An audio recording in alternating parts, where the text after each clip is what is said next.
In this video, we're going to prove this theorem. The theorem says,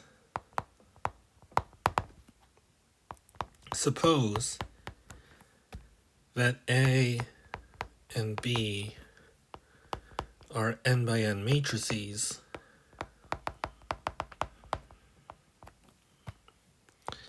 such that A times B is the n by n identity matrix, then B times A is also the n by n identity matrix. This theorem doesn't show up in many books that I've found. Many introductory books assume that the matrices are invertible. Now, if A and B are invertible matrices, this theorem is a fairly simple statement to prove. But this theorem is stronger because you're not assuming that A and B are invertible. But once we know that this theorem is true, then it's a very useful theorem, because if you have two matrices and you want to know if they're inverses of each other, you just have to multiply them in one direction and check that you get the identity matrix. If you do that, you know that those matrices are invertible and that they're inverses of each other. If you have a theorem that says that suppose that A and B are n by n invertible matrices, and that AB is the identity matrix, then BA is the identity matrix. Well, that's how it's often presented in books, but that's a much weaker statement, because in order to apply the theorem, you have to know in advance that A and B are invertible. And in this case, you don't. So the theorem is a bit more complicated than if you assume that A and B are already invertible. Okay, let's see the proof.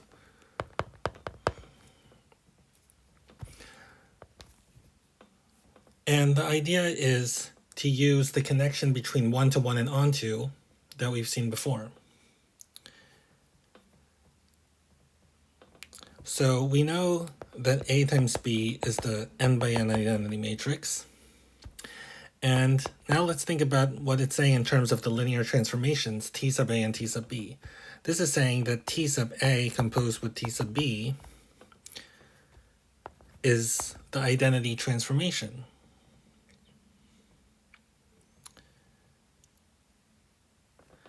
And therefore it takes x to x for all x in Rn.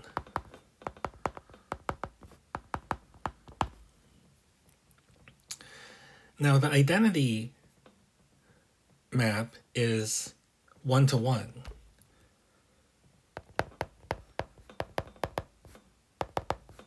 This is a one-to-one map.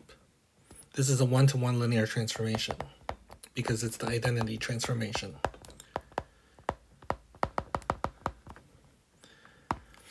Now there's a general fact, which I'm not going to prove, but it's that if you have, so I have this schematic picture, T sub B is taking x to bx, and then T sub A is taking that to A times bx, which I know is x. Okay. Now the theorem is that if you have a composition which is one-to-one, then this one has to be one-to-one. Okay. How come? So the statement is, therefore T sub B is one-to-one. Okay, this picture is not part of the proof. I'm just drawing a picture just to illustrate what's going on. Okay. Why is T sub B, why does the first function in the composition have to be one-to-one? Well, one-to-one means it can't take two different elements to the same element. If T sub B were not one-to-one, then it would take two elements to the same element.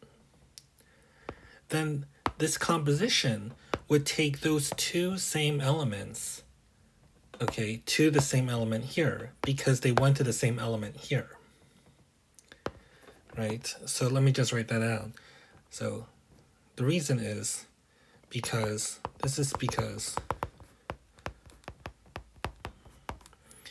if T sub B were not one-to-one,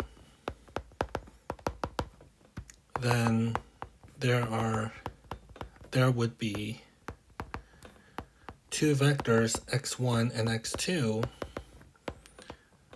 with x1 not equal to x2 such that T sub B of x1 is equal to T sub B of x2. But we know that, okay, so if T sub B of x1 is the same as T sub B of x2, then T sub A, okay, what happens if you plug those into T sub A? Well, obviously you have to get the same thing because TBx1 is the same thing as TBx2.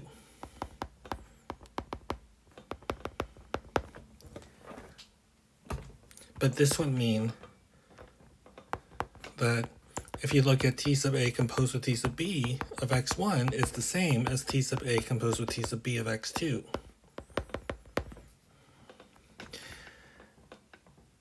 And these functions are this composition T sub A composed with T sub B is one-to-one.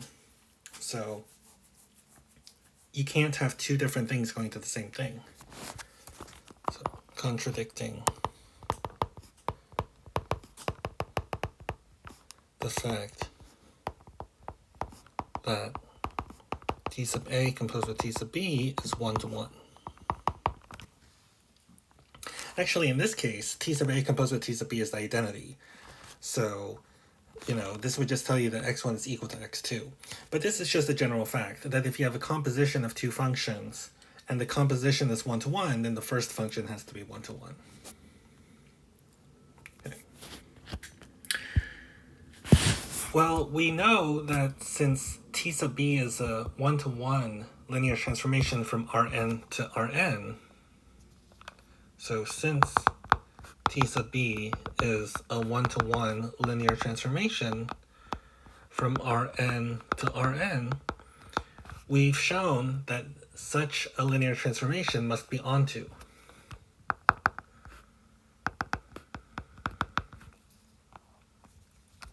Okay, let's just recall why that is.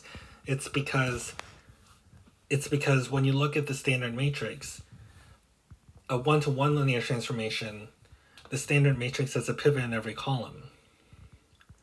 But if you have a pivot in every column and you have a square matrix, it has to have a pivot in every row. And if you have a pivot in every row, then that transformation is onto.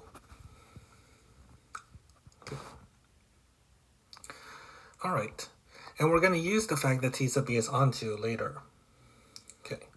So now we need to show that B sub A is the identity matrix. Okay. So let X be in Rn.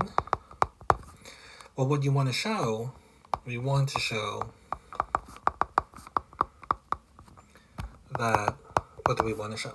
We want to show that if you take BA and multiply that by X, that this is equal to X.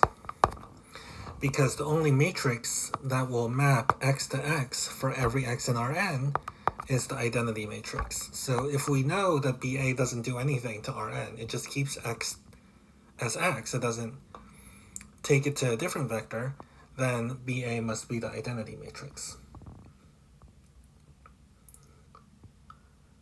Okay, let's take a look at a little drawing. So what's going on is I have X, and now I'm thinking about the transformation T sub A, and that's going to take that to AX. And then I look at the transformation TB, that's going to take it to BA times X. And I want to check that I get X. Okay. Well, now we use the fact that T sub B is onto. Because T sub B is onto, what does that mean? That means that there is some vector V in Rn such that x is equal to BV. Okay, let's think about that statement. So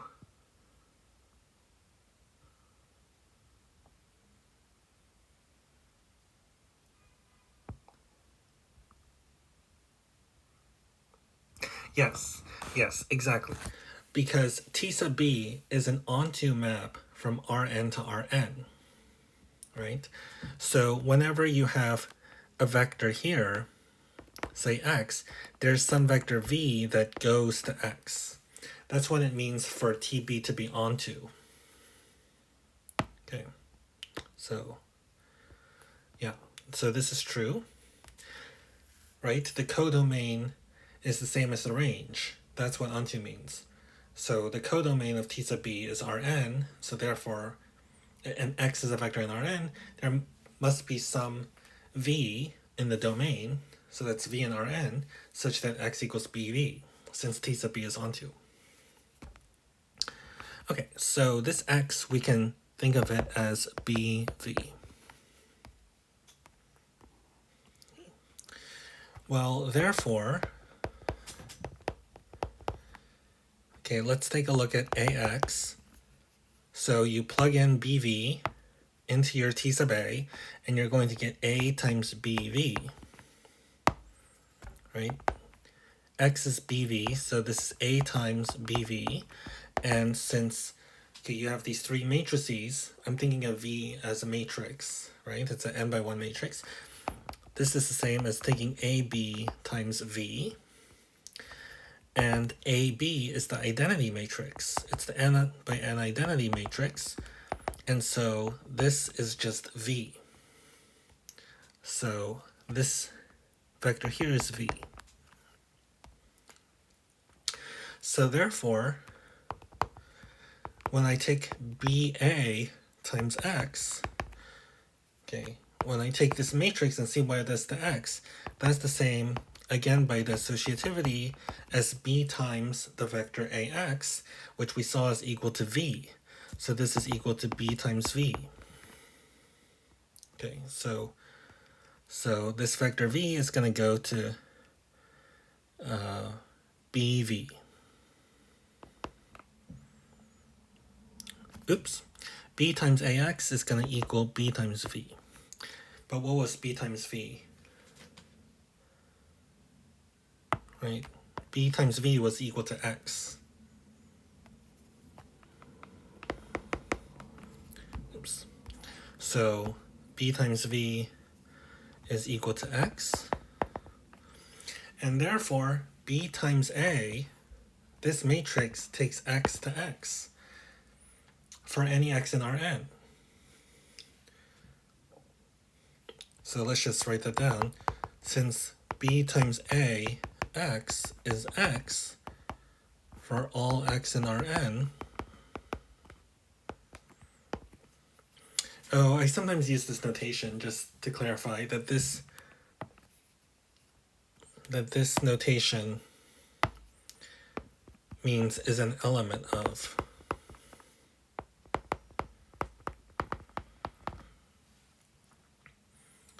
Okay. So for all x, that's an element of Rn. That's for all vectors x in Rn.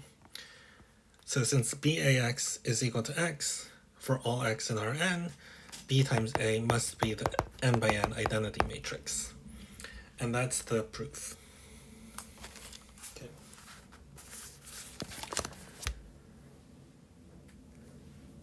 So a very useful fact, it means that whenever you have two square matrices and you're not sure if they're invertible, okay, if you multiply them in either order and you get the identity matrix, then you know that they're invertible and they're inverses of each other. Okay? That's what this theorem is saying.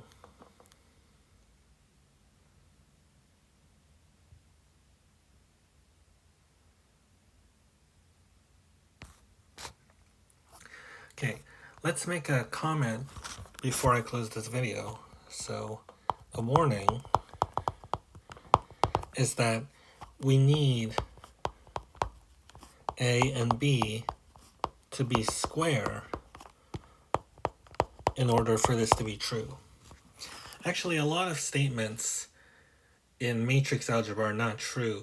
If they're true for square matrices, oftentimes they're not true if they're not required to be square matrices. So if you look in the statement of the theorem, we required that A and B were square matrices. We required that A and B were square matrices. Okay. So let's take a look at this example. Let's say you take A to be 1, 0, 1, 0, 1, 2, and we took B to be 1, 0, 0, 0, 1, 0. Well, if you calculate A times B, you're going to get this. But if you calculate B times A, you're going to get, well, B times A is a 3 by 3 matrix, and it turns out to be this matrix. Right, so A times B is the 2 by 2 identity matrix, but B times A is not the 3 by 3 identity matrix. Okay. So just something to keep in mind. Okay. So this is, an optional video, but we prove a very useful fact, and it's a fact that you don't see in many linear algebra books. Many linear algebra books, like I said, will assume that A and B were invertible in the first place, and that simplifies the proof. The argument's much easier. And the key fact that we needed was, in our proof, we needed that if you have a one-to-one linear transformation, that T sub B is onto. This was a key fact.